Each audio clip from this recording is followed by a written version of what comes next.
98 রানে all out করে বাংলাদেশের রেকর্ড জয়। প্রথমে মারুফা আক্তার, পরে দুই স্পিনার নাহিদা আক্তার ও সুলতানা খাতুন, এই তিনজনের বোলিংয়ে খেই হারায় আয়ারল্যান্ড। বাংলাদেশের বোলারদের বিপক্ষে মাত্র 98 রানে অল আউট হয় তারা। তাতে করে 154 রানের বড় জয় দিয়ে 3 ম্যাচের ওয়ানডে সিরিজ শুরু করলো নিগার, সুলতানা ও জ্যোতির দল। রানের ব্যবধানে বাংলাদেশের ওয়ানডে ইতিহাসের সবচেয়ে বড় জয় এটি। এর আগে গত বছর দক্ষিণ আফ্রিকার বিপক্ষে 119 রানে জিতেছিল বাংলাদেশ। মিরপুর শেরেবাংলা স্টেডিয়ামের আগে ব্যাটিং করে 4 উইকেট হারিয়ে বাংলাদেশ 254 রান সংগ্রহ করে। জবাবে খেলতে নেমে আইরিশ মেয়েরা তৃতীয় ওভারে উইকেট হারায়। মারুফার গতির কাছে পরাস্ত হয়ে পরপর 2 বলে গ্যাবি উইস, অ্যামি হান্টার সাজঘরে ফেরেন। মিডল অর্ডারে ওল্লা পেন্ডারগাস্ট ও লরা ডেনলি ছাড়া কেউ প্রতিরোধ করতে পারেননি। বাহাতি স্পিনার নাহিদা ও অফ স্পিনার সুলতানার ঘূর্ণিতে আইরিশ কোনো ব্যাটারই দাঁড়াতে পারেননি। আইরিশ ব্যাটারদের মধ্যে রাবেয়ার বলে রান আউট হওয়া সারা ফোপস সর্বোচ্চ 25 রানের ইনিংস খেলেন।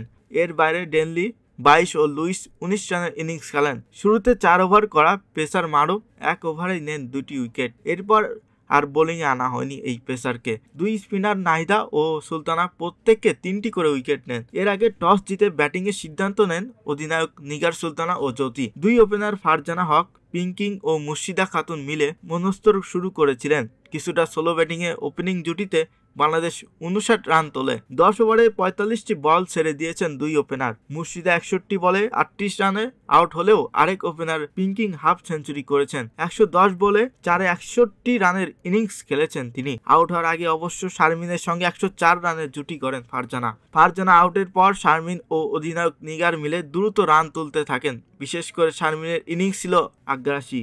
দুইজনে 61 রানের জুটিতে বাংলাদেশ দল অনায়াসে 200 পেরিয়ে যায়। নিগার 28 বলে 28 রান করে আউট হন। তার আউটের পরে শারমিন হাত খুলে খেলতে থাকেন। 49তম ওভারের শেষ বলে মিড অফে লম্বা শট খেলতে গিয়ে ক্যাচ দিয়ে বিদায় নেন তিনি। আইরিশ বোলারদের মধ্যে ফিরাজ সার্জেন্ট সর্বোচ্চ 2টি উইকেট নেন। এছাড়া অ্যামি ম্যাগুরি ও লরা ডেলানি প্রত্যেকে 1টি করে উইকেট পান।